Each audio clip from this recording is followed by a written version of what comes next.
In this episode, I am talking with Serena Hicks, money mindset coach and the creator of Big Happy Money. We are talking today about why women in their 40s and up need to stop shrinking to fit in and how they can start building wealth their way. Serena's vibe is light and fun, and I just totally enjoyed talking to her, and I think you'll enjoy listening to her too.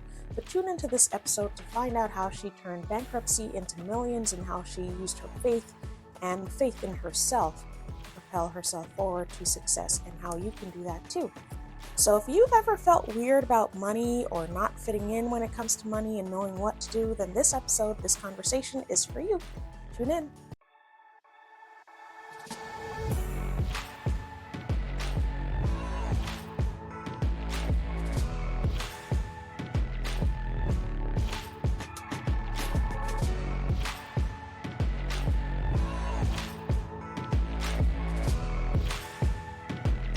Hey Serena, so today I'm talking with Serena Hicks, and she is all about money. She works with women and money, and as you can see from her energy, she is just an upbeat person, and I'm so excited to have her here. Serena and I actually met back in May, Serena, at Move to Millions. And so that was a conference where we were working with all the women entrepreneurs and some men mixed in and dealing, talking about money stuff and building our businesses, etc. And we just connected. We happened to be sitting next to each other at one point and then got to talking and had some similarities in our background. So I felt like she's a great person to have on the podcast today, especially since she is all about money and working with women on money and their energy around money. So Serena, welcome to the show. Hello, I'm happy to be here. Thank you for having me. Awesome. So one of the things we talked about, and we're not going to go into detail, but we connected on our personal experiences, getting to this point from where we were 20 years ago, et cetera, to now. So tell everybody what you do and how did you get from where you were to this point being what you do now? So I consider myself a spiritual AF business coach / money mindset mentor. Yeah. And for anyone who's not obviously tracking me on this, I'm not hugely into strategy. I believe in strategy, but I believe that our mindset is fundamentally the foundation. You've got to believe it before you can see it, which is, I think, the best example. And I know you see this with your clients, is if you don't believe you're worthy of the money or you don't believe it's possible for you, you literally won't see opportunities when they are presented to you. And I have examples, and I'm sure all of your community can think of times where they just thought something was too good to be true, or they thought, an offer being made to them was a joke, and later realized, wow, that was real, that was an opportunity. They just weren't in the frequency of believing they were worthy and ready. And so yeah, I'm like a business coach / money mindset mentor, because money is never actually just about money. It's stand-in for worthiness and trust in self and the divine and our interconnected world. And how I got here, one of the things we have in common is our first career was in television production. I started at MTV News and I worked on election coverage in 2000, kids. So this is before Facebook. And it was, first of all, it's like my first, big kid job in New York City. I literally dropped out of my senior year of college to work, and then went back, finished my degree, and circled back to MTV News.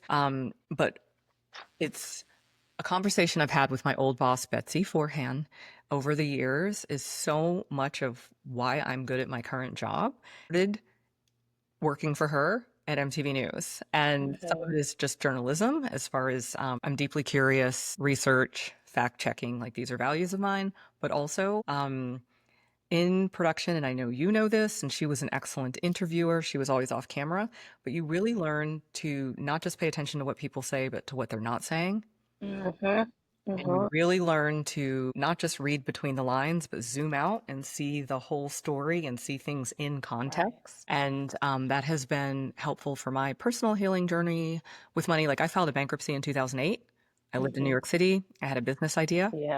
So I just want to point out here for anybody listening, she just said she filed bankruptcy and she's here talking about money. So I want to highlight the fact that whatever happened to you in the past does not have to mean the end and that you give up and just crumble. Which I did for 7 years. So thanks for pointing that out. And not because the bankruptcy is supposed to be on your credit for 7 years. Mine stayed active on my credit for 10. It's probably a major part of how I've ultimately made millions. And I have a heart on fire. I see my work as service deeply. Mm-hmm. And again, money's not about money. It's like, sure, do my clients make lots of money? That's great, but that's just a side effect.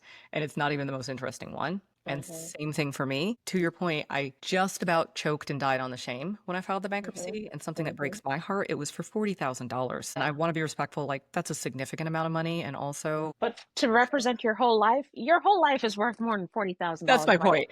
Yeah. That's my point. Like I've made that much money. I had a program once that each seat at the program was 20K. So like, Mm-hmm. I woke up sometimes and at breakfast realized I made 40K overnight. So like that is a huge amount of money. I want to be respectful. I didn't even know about debt consolidation because I'd been living on my credit card starting this business idea that at some point became clear was not going to work. So Mm-hmm. it was 40K in credit card debt and it wasn't vacations or clothes. It was building a business that I realized wouldn't make it. But even now I'm like, it didn't even occur to me that there was like debt consolidation, which I'm Mm-hmm. sure I would have qualified for based on different factor. Like I just Yeah. didn't know. And then I drowned on shame and I eventually woke up, not exactly one day, but let's just say for a story. At some point I realized A, I made a mistake. B, Mm-hmm. we all make mistakes.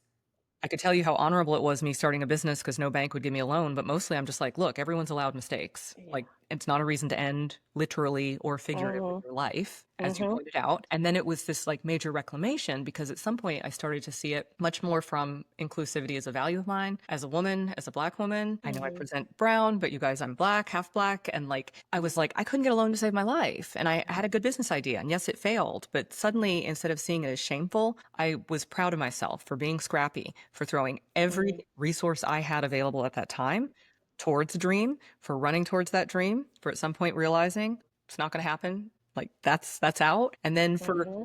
participating in a legal option. Bankruptcy Yeah. is and was in 2008 a legal option for a reason. Right.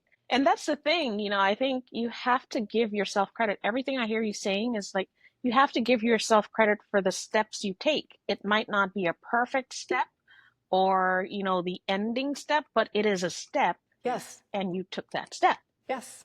And then it, Yeah. and then it, at some point, as my eyes started to open up, I started to notice things like how, as a culture, our country is obsessed with credit worthiness. Mm-hmm. And I started to deconstruct just that word. Mm-hmm. My worthiness comes from God and the divine, not what the for profit credit bureaus Mm-hmm. determine. And then I started to see I grew up in Texas. I'm a direct descendant of enslaved people. And I'm like, oh my gosh, the way the credit system is set up, it's just sharecropping. Like if Yeah, you have money, it's not set up for us. no, it's set up for wealthy people of whom I Yeah. consider myself at this time. And so I speak to it all over again. I'm like, now I can get money almost for free. And like Mm-hmm. my favorite, LOL, I flew to South Africa a couple times now. And like, I fly in the business class and it's like, you never get more free food, free drinks, and free shit thrown at you than when you spent Right. thousands of dollars on a plane. Like it's just jacked. But once I started Mm-hmm. to see it that way, I was able to divorce my inherent worthiness from my quote credit worthiness, quote, credit score, and even my mistakes. I could look back with more love and see Mm-hmm. instead of like a mistake. I know you have kids in your house right now and always, but Oh, but they're in another part of the house, so go ahead and speak. oh yeah, no, I just mean when babies are learning how to walk, Yeah. when Yeah. able-bodied babies are learning how to walk, as adults, we just cheer for every step forward. Mm-hmm. When they stumble, we're not like ruined, you fell. Your whole Just life is shot. we don't do that. We just cheer for Yeah. every step forward. And Yeah. suddenly I started to bring more of that energy to me and to Mm-hmm. see my previous financial history, which, people would call colorful, and my bankruptcy. And I saw it as like a baby taking two steps in a row, Mm-hmm. as in, I'm going to create wealth. I'm going to ultimately create a business and a life that I love. Didn't happen overnight. But instead of Mm-hmm. seeing it as evidence that I wouldn't and I couldn't, I saw it as the Mm-hmm. progress. And that was Mm-hmm. like, the beginning of the rest of my life. Right. Well, yeah, thank you for sharing that. And it takes a certain amount of strength, I think, to say that because people have a lot of shame around the mistakes they've made and they don't want anyone to know about it. But the way I look at it is if you give that kind of power to your mistakes and the things you don't want to repeat, then you're giving power to other people to hold that over your head. Yeah. You don't want that. Right. No. And it's not like you just said it so well. It's not even about a bankruptcy or a debt consolidation or a short sale or a foreclosure. It's about Mm-hmm. centering your power, your value Mm-hmm. as a human simply because you exist, your intent. Like it's just such a reclamation. Right. Right. So talk to me. You talked about flying to South Africa and flying in business class and having all this free stuff given to you. I want to talk about the word deserving Mm. because some people, when it comes to money, okay, there's worth, but the money could be coming, but they don't feel like they deserve it. So, what do you have to say to women, especially about that? And the reason I'm asking is because in real estate, there's a lot of money floating around, and a lot of money that will come towards you. So, if you're in place of not deserving, how does that play out? It plays out like cock blocking. It's what I spent a lot of money working with my clients. And just so we're clear, me too. I've been there, done Uh-huh. that. It's not a linear path, at least not in Mm-hmm. my business. It has not been just a straight line up. There have been some, oh wow, look what I circled back into, and at a new Mm-hmm. level and in a new tax bracket, but I circled back. It shows up different. So when we don't feel like we are worthy or that we deeply deserve, and you guys, you know it in your body, like the game I Yeah. like to play a lot is just imagine, whatever one of your, if you have a high ticket offer or if you're, making the biggest deal you've made so far, like imagine that number, whatever it is, and imagine if someone called you right now and was like, I got it, let's do it, I want the deal closed today. Mm-hmm. And noticing if your body melts into a soft, warm yes. Or if you're like, oh, it's just like, what? Right. I feel like 2/3 of your listeners are like, I was in the Yeah. category. And it's like, Bleep. that's it. We found Yeah. your edge. We found your edge. Like, that's the point where we want to be like, okay, okay, okay. That's where we want to start untangling, deprogramming, and finding Mm-hmm. out. And so the majority of my clients are coaches and consultants. I have some CEOs who have brick and mortars, but the majority are coaches and consultants. So Mm-hmm. often with them, they're like, I'm just, I'm not experienced enough yet. Or, I'm worried they'll hire me and I'll disappoint them. And Mm-hmm. I'm like, listen, great. We know you're not a sociopath. And now we want to borrow from Mm-hmm. some of our white male friends Mm-hmm. who, and granted, to be respectful, they were socialized this way. Mm-hmm. Women and people of color are socialized. We are trained from a young age that we have to be the best at the table, that, Mm-hmm. there's not room for error on our part, work Right. twice as hard for half as much, like being respectful where we would have these Mm-hmm. ideas in our head, socialization. But to practice as a personal liberation, as an act of love, as an act of trust and offering towards God and ourself and where we are in this moment in life, never mind where we Mm-hmm. were last week or last decade, that Mm-hmm. like, hey, I'm going to do the best I can and try to sleep 8 hours a night. And ultimately, I trust that everything is happening the way it should, Mm-hmm. which is one of my like pinnacle things in that it's really trusting God, right? Like, even if the client isn't happy, which is Yeah. not my goal, but even if the client isn't happy, instead of pretending I am God and I control the world and they should be happy, even Mm-hmm. if something doesn't work out the way we both intended, can I expand my heart and trust enough to know that we're always getting what we need, even if that's not clear for years? Yeah. Or even if it doesn't look like what you thought it's supposed to look Well, like, that's it. right? Like most people Yeah. want, to feel worthy and deserving so long as they know that they Mm-hmm. showed up at their level best, Mm-hmm. not just their best in a season of sickness or grief, or their level best every Mm-hmm. day. And the client is just wowed every day. We all want that. Me too. Right. Right. It's just that I like to borrow from parenting because I don't have kids, which makes me very qualified.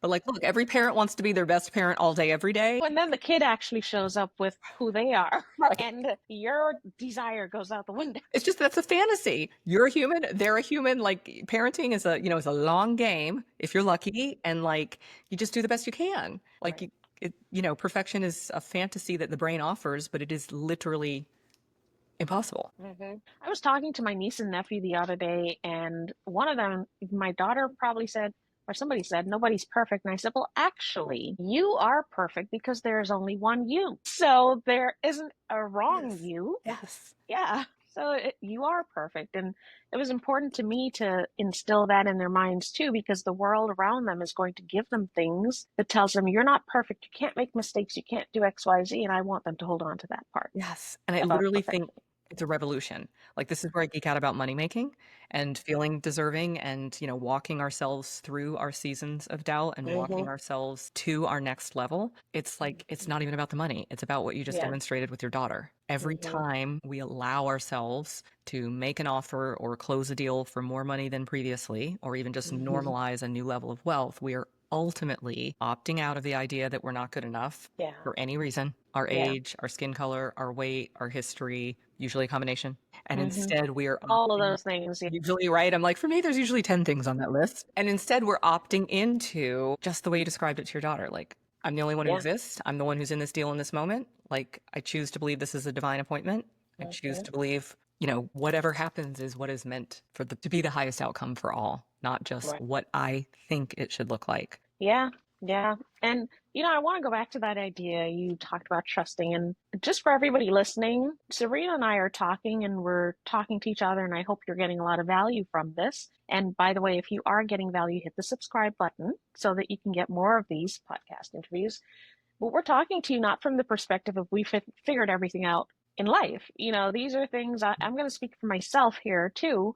I have to remind myself that I am perfect as Hayya because there is only one Hayya. There might be somebody else with my name, but that person is not me. I only made one. So I continually have to remind myself of that too. Also, on the trusting thing that you mentioned, this is part of my journey as an entrepreneur as well, because as an entrepreneur, there's a lot, and the CEO of a business, you have to build the strategy and make things work, guide the team, do all these things, figure it out. But I also see that entrepreneurship is the journey that God has put me on to draw me closer to him, because there are so many unknowns. You cannot do it without trusting him, or at least giving him some trust. And my personality, is one where I want to figure everything out. So how do we make that work, right? With, okay, I want to figure everything out and I'm used to getting things done, but you have to trust God. And it's been part of the journey. So I think one of the things, I think when I was in coaching school, they told us if you stop growing, you die. And it's the truth. This is a journey. I think people have to understand it's not, okay, I'm going to trust God or I'm going to do X, and when I get there, that's it. I'm done. It's a journey because life happens. It's dynamic. Different situations will come up that challenge you in different ways. But I think I can't leave out the faith aspect of trusting God, especially when you can't see it. It is. So in my business, I've started playing with the hashtag love, trust, money. I always say, and I'm like, it's love, trust, money in that order, rinse and repeat. It's love for self. It's trust self and God to me are, they're connected.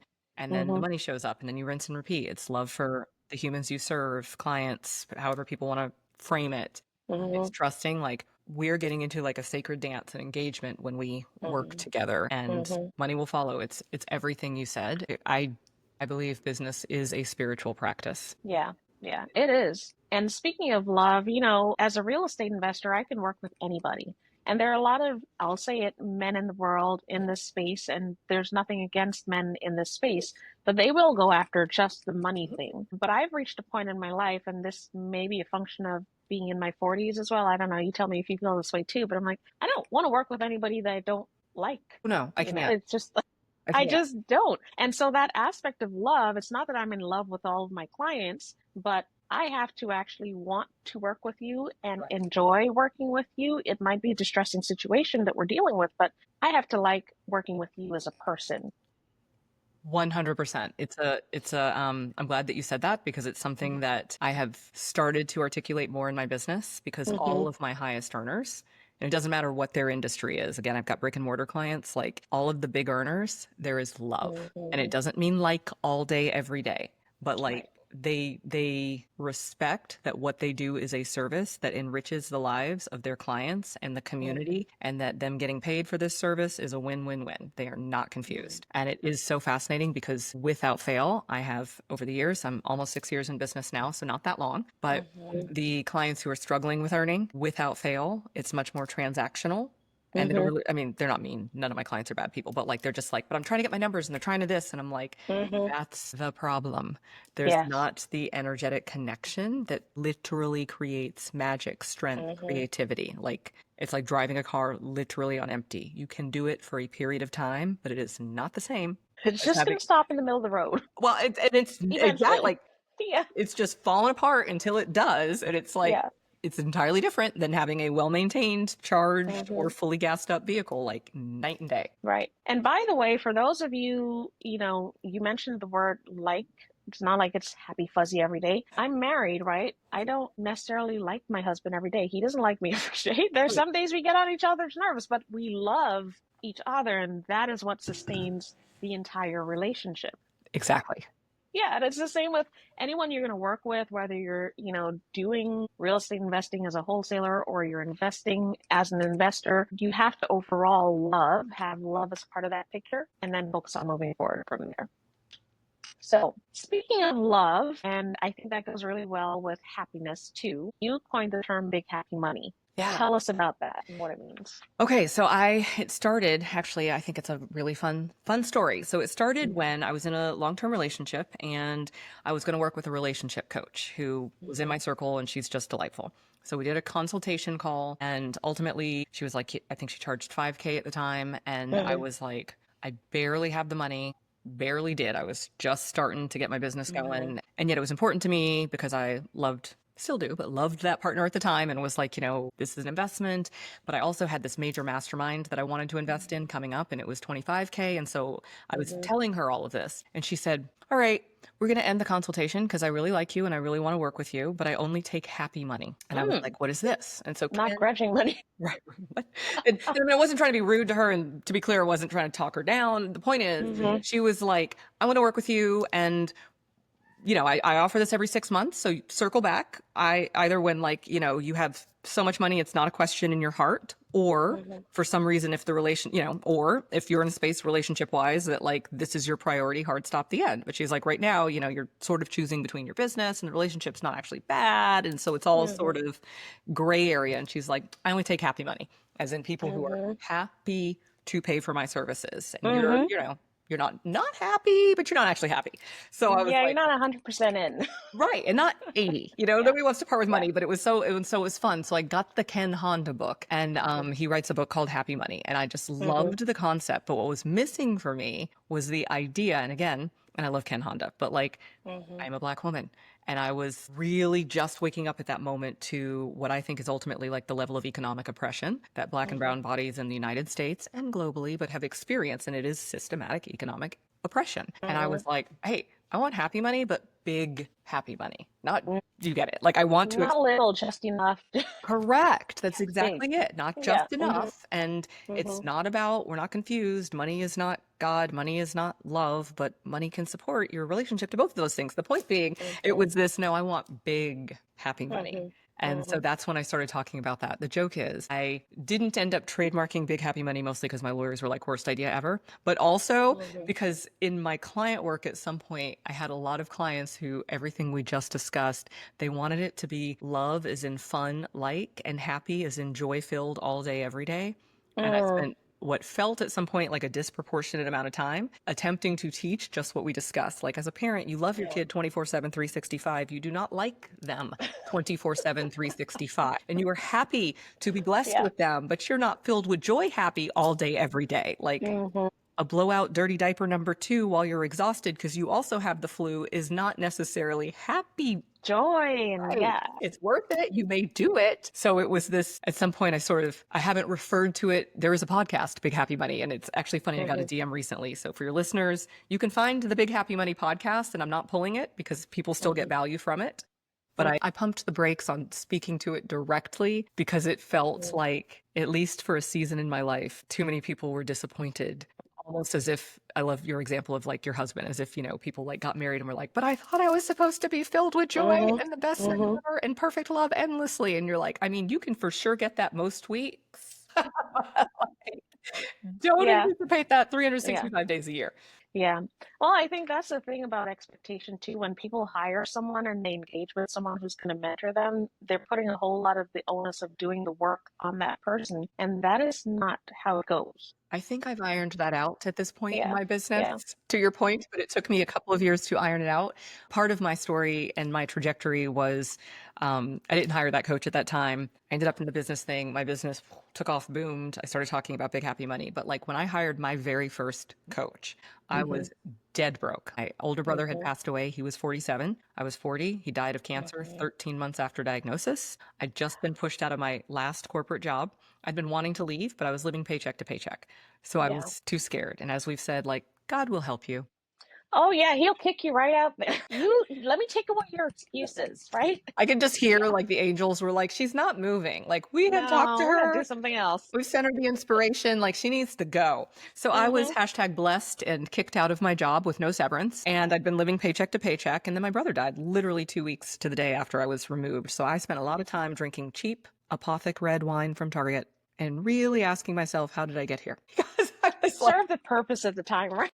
It worked. It worked. And it was what was necessary in that I was like, I am educated. I am loving. We both come from television production. I'm willing to work 14-hour days, 6 days a week. Like, how did I get here? It's not lack of intelligence. It's not laziness. It's something is missing. And I found a money mindset mentor. It had never occurred to me that money mindset could possibly be in play. And in our consultation or first conversation, it was very clear to me, like, it's a worthiness issue. Yeah. People offer to pay me for things. And I'm like, no, let me just gift you that. Or, I didn't negotiate for my job. It's just to let me overcare take other people and not center my care as well. And so I did not even have money to pay her. I negotiated a payment plan. I used the last credit card I had available. I didn't have a 401k. Remember, I filed the bankruptcy years earlier. And I cashed it out with my brother's death. Like, so it wasn't I don't want to use a credit card. I didn't have money. I mean, I had nothing in that moment. No, yeah. And my business just took off like a rocket. And so I now speak to that more because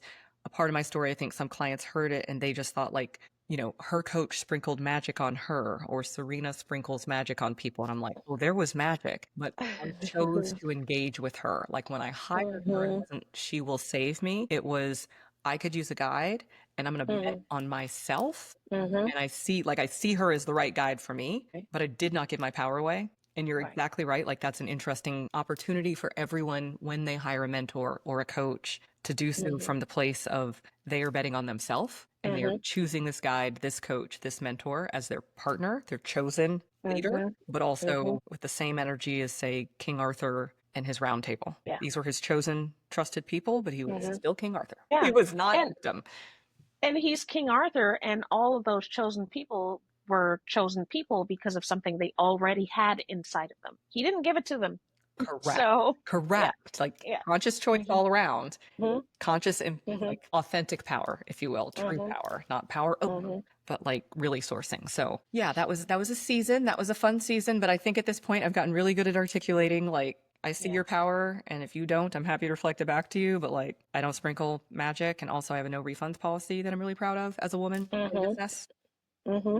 Yeah, maybe your community will appreciate that. You can't get your time back. That's it.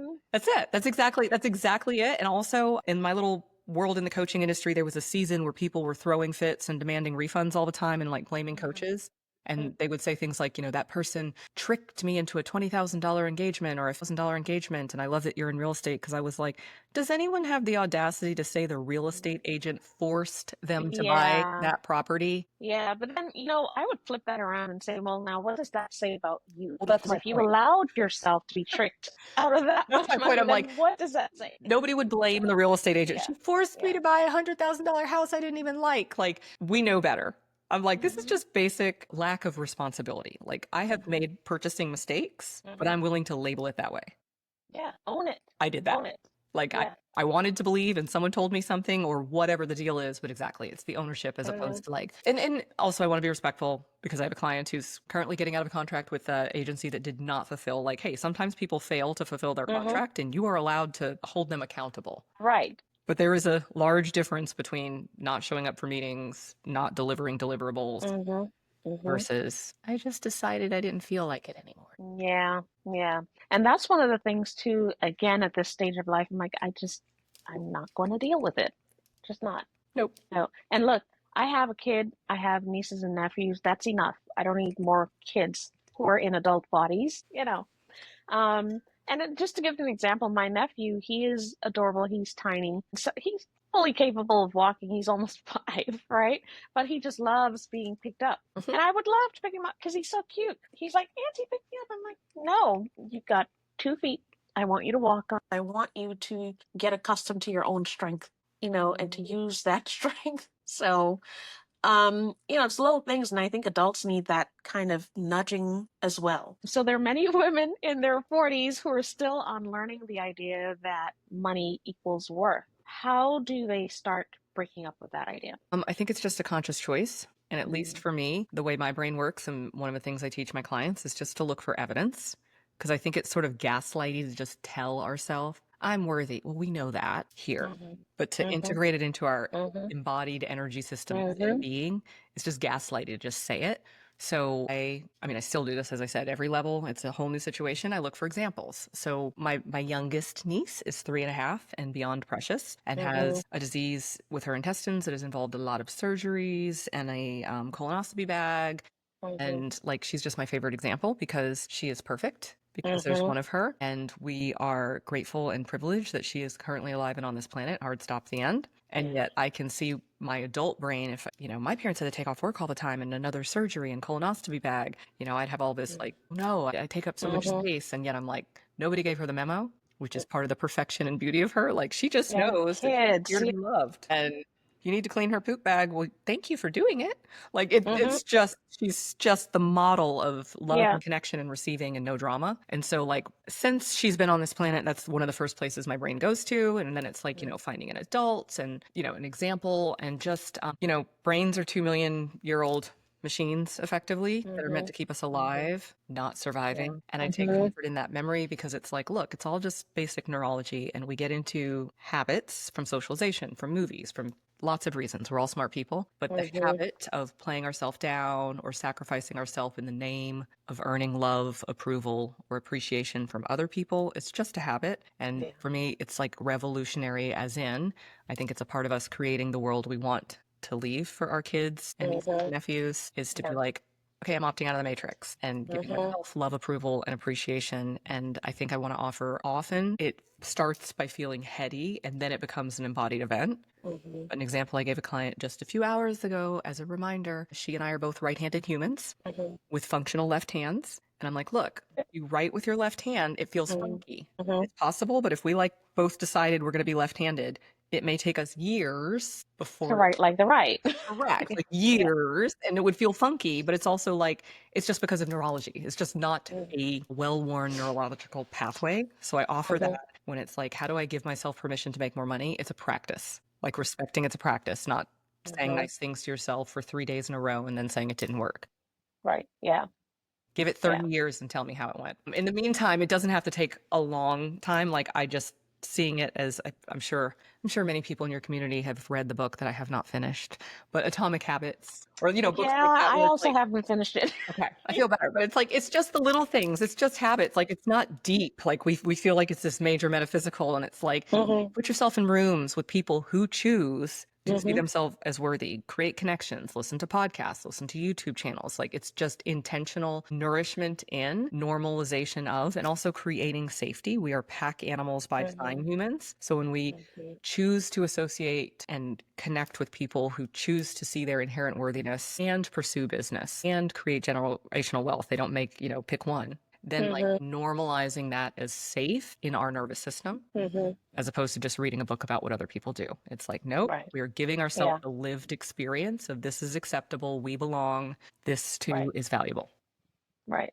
And I think also that's really helpful. And I think, that whole practice, like making it solid, taking it from the idea up here and just making it solid is really important. One of the things that, I had to work on over the years too is my language around things, like, and one really basic example is, think about, really be conscious of when you're saying something is expensive. Why are you saying it's expensive, right? Like, is it just conditioning, or, well, why is it expensive? I mean, or if you think it's expensive but you have the money there, then why should you not have it?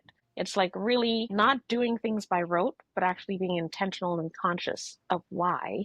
And that can start to create some shift, I think. Huge. As well. Huge, just what you said. And it's so, I think, connecting and loving to, just as you said, like, if someone says something's expensive, like, literally, what does that mean? Because whether it's a service or a product, oftentimes it will save you money, not even over the long run. Like, it will save you money. If it saves you time, it saves you money. And or Oh, but wait, but people think they'll get on YouTube and figure it out from 100 videos. It's time or money. What is valuable to you? I don't know if this was a big thing in your television upbringing, but in mine, there was always pick two. And there was like a triangle that had a picture of three things. We can do it fast, we can do it good, or we can do it cheap.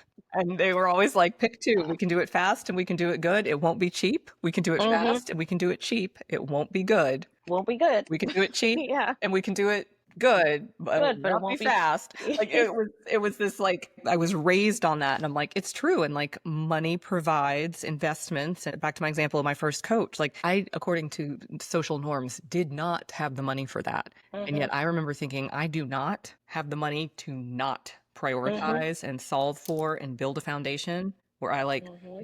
get right with money. And again, it's forever an ongoing Mm-hmm. practice, but it was a huge level up. And just what you said, it's Yeah. like that was a game changer for me. And it was specifically because it was like I got the part of me that was like, I don't have money for this was like, we need to question that.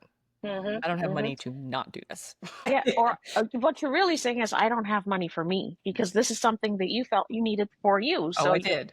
I just needed saying, it. yeah, I don't have money for me. So then who do you have money for? Well, So yeah. no one. So Can't be the yeah, change if you don't have any, as Jay-Z is prone to saying. Like, exactly. But that's exactly right. right. It was like, if I can't take care of me, I can't take care of neighbors, friends, family, Mm-hmm. the world. Mm-hmm.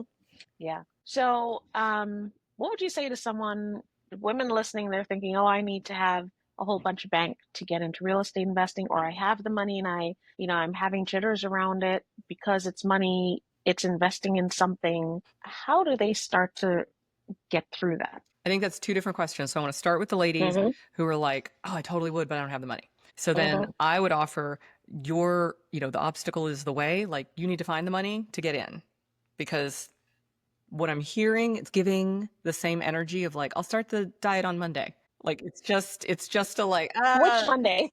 Yeah. I'm going to get to it. And Yeah. like, I try to make jokes, but I want to make very clear, no shame. If there's a money mistake to be Mm-hmm. made, just so we're clear, I've already made it. So, there's no Mm-hmm. shame in this. Mm-hmm. It's just a matter of like, let Mm-hmm. me help you. That's Yeah. not, if you don't have the money, but you're like fantasizing about real estate investment, that is the invitation and the opportunity. I think it Mm-hmm. was Eleanor Roosevelt who said, you know, you must do the thing you think you cannot do.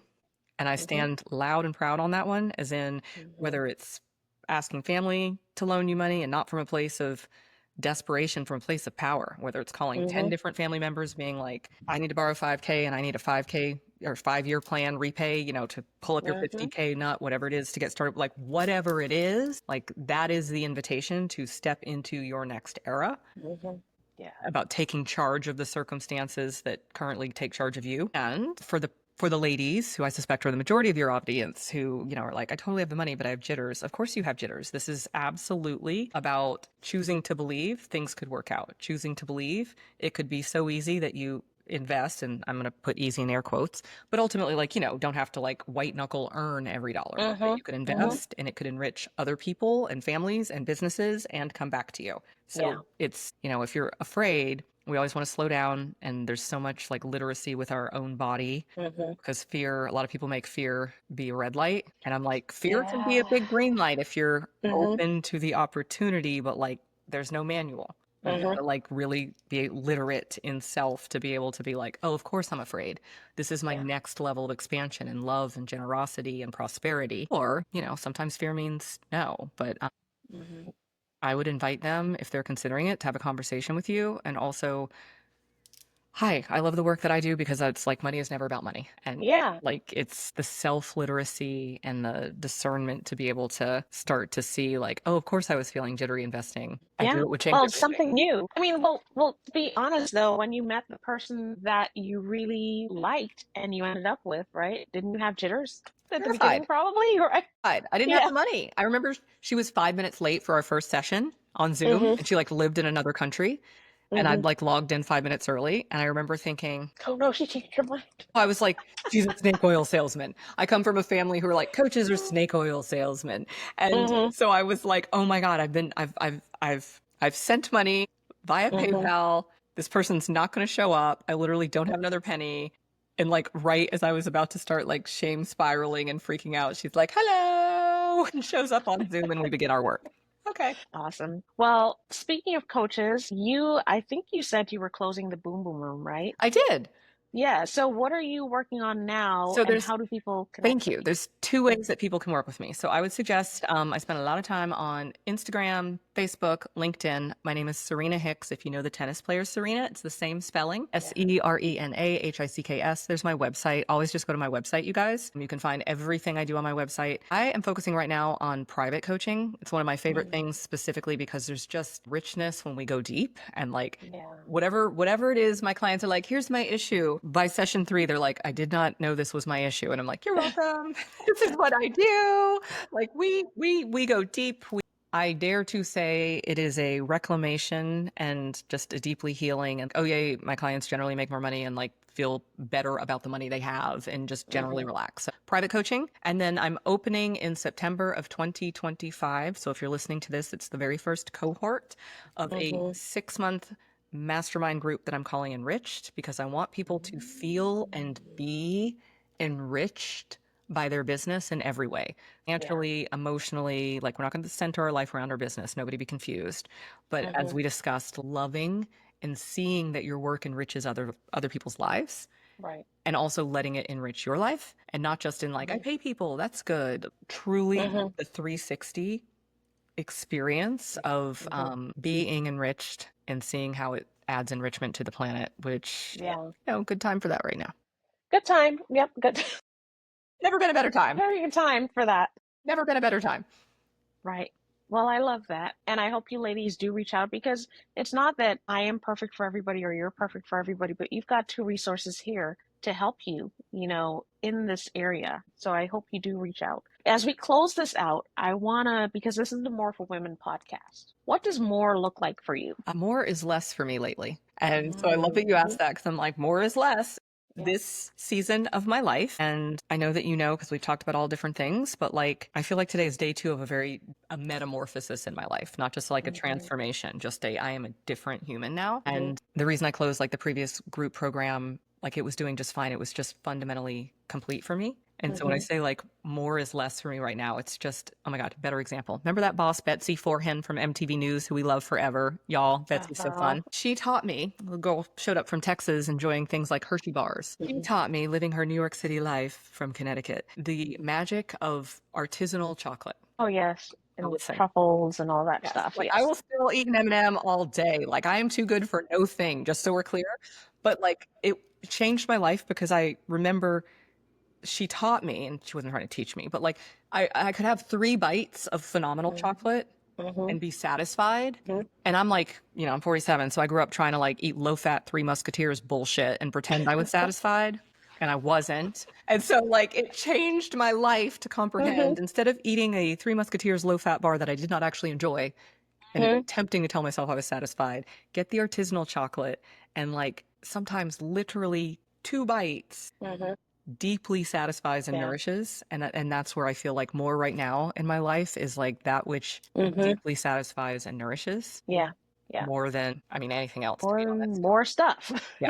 Like, one of my current obsessions that I tell people, and I'm living and even chatting with you, I'm like, I am in a season, and I suspect especially the age group of your community, I want connection, not attention. I know how to get attention. I spent decades getting attention. I don't mind attention. I want connection. Yeah. I think I don't know, speaking for myself too, at this stage of life, physically, my body needs physical things, and too much stuff is just overstimulation that I don't want, because I just don't want that at this stage of life. It doesn't feel physically good. Well, Serena, thank you so much for joining me. I hope everyone listening, you got a lot of value out of this, and that you put some of what Serena has talked about to work. Don't just listen, put it to work. Yes. And subscribe. Go visit Serena's. Yes, like, hit the subscribe button, get your alerts, and please, if I may, thank you for having me. Like, if you're in this community, like, take full advantage. Like, get started. If you have the money and you're scared, get started anyways. Like, one of 2 things happens. It either goes great or you learn something. I think neither of those are bad things, right? So, Thank you for having me. Of course. Thank you.